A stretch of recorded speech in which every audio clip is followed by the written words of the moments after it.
benchmark's always been with Indiana Jones, with Bond, and nearly everything I do in the superhero category is take the truth and sort of stretch it about 15%, because the audience will then accept that your superhero can do that.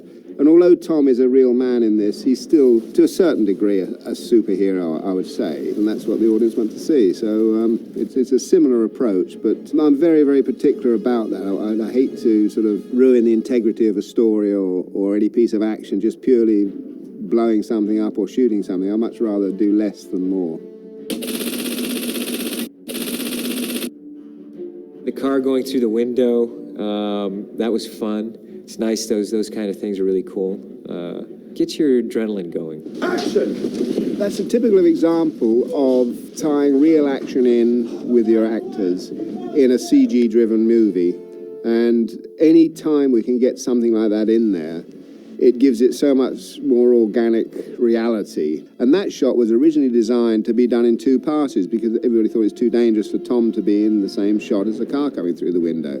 And it would have been so hard to marry those two together. And the moment I looked at it, I thought, well, no, this is perfectly safe. Dan Suddick, the special effects guy, done a great job with the ram and the track that the car was going to come down into the window on, and, you know, it's totally controllable. That was a lot of fun. That's probably one of our favorite rigs on the movie. We didn't want to just push the car into the window and have it just be like a plunger. We wanted it to actually change elevation, have some roll to it, and, you know, have a 3D motion. So we designed a large arm that would hold the car, and it had some offset pivots, and they were all on different timers, and they would just take and roll the car back down through the window. We were able to bring that in exactly where we wanted, stop it within a couple inches, so we knew we could place Tom in there, and we knew where the stunt people had to be.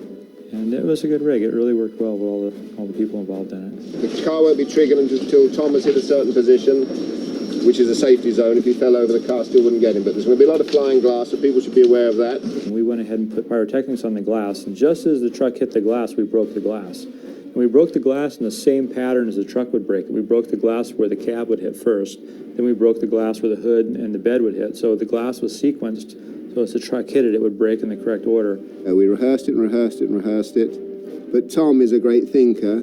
And the wonderful thing on this one is Tom has such absolute faith in Stephen and Stephen's vision that he never questions or queries any aspect of what he's asked to do. So I'm very pleased with that shot. Camera, and 3, 2, 1, action!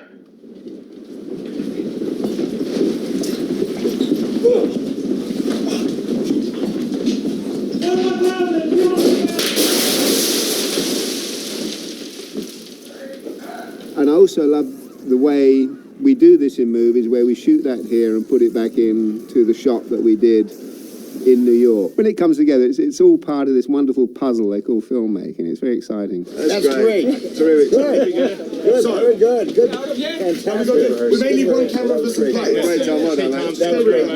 Well done. Very good. Good turning. What about it's just great to get some of those in there, you know. They really work, yeah. The hits.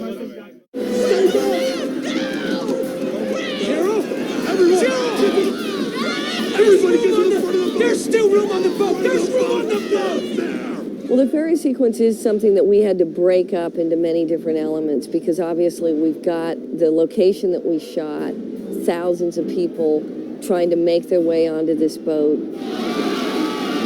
Then we've got the boat having to tip over, all the cars falling into the water, people falling into the water.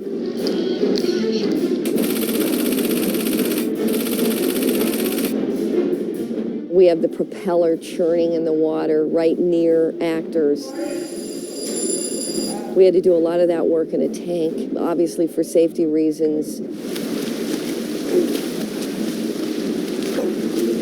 Then, of course, the tripods arrive and emerge out of the water and wreak havoc. So we have people being plucked out of the water by the tripods.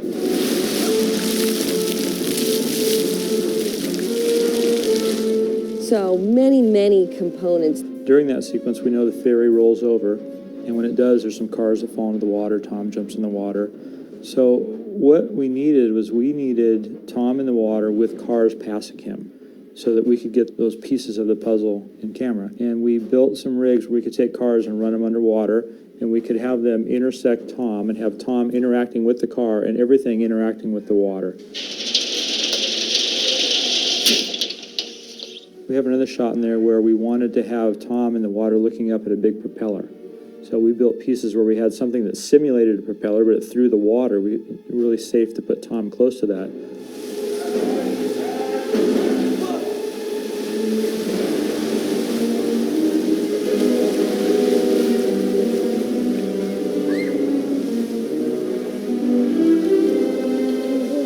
So before we do any stunt, I always try and rehearse it with the doubles a day or two in advance on the actual set, because the set makes a lot of difference as to where you can rig, where things are going to be, what's liable to be in the way. When you get your breath back, we'll try that once more.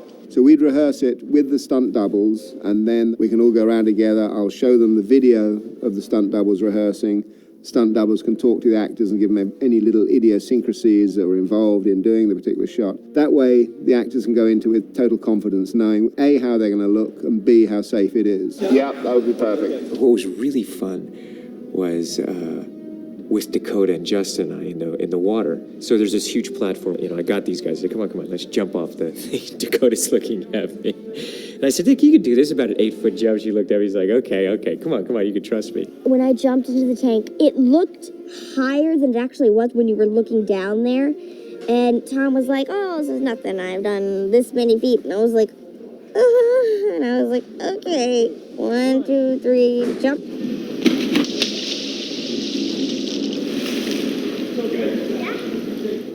It was crazy. And they were jumping with their flippers, and they were like, we're going to try not to hit your head with our flippers. Thank you. That would mean a lot.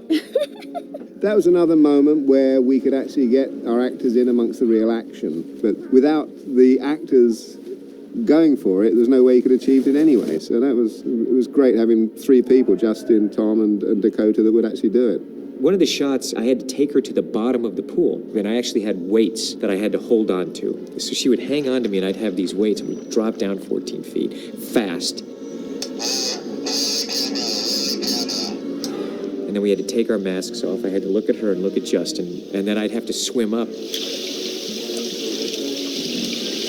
You know, the first take, it actually took me a little bit longer to kick up to the top. You know, I'm not worried about me, I'm worried about Dakota, and I'm starting to run out of breath. I look at Dakota, and I'd say, look, if there's anything you don't feel comfortable with, you gotta tell me. She just said, look, maybe you could go a little faster to the top, Tom, because I'm kicking up the whole way.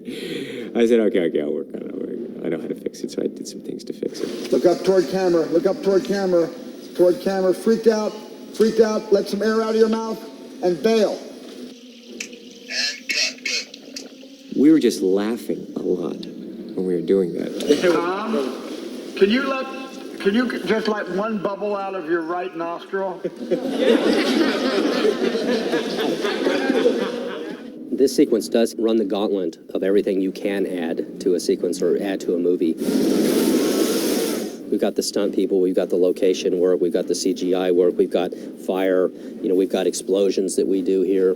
We're adding rain, we're adding snow. I mean, we've got about everything but the kitchen sink in the sequence. And Steven is a master of combining all those elements and conducting a sequence, so to speak, so that everything comes together. Great day. Thank you, guys. Good day. Thank you.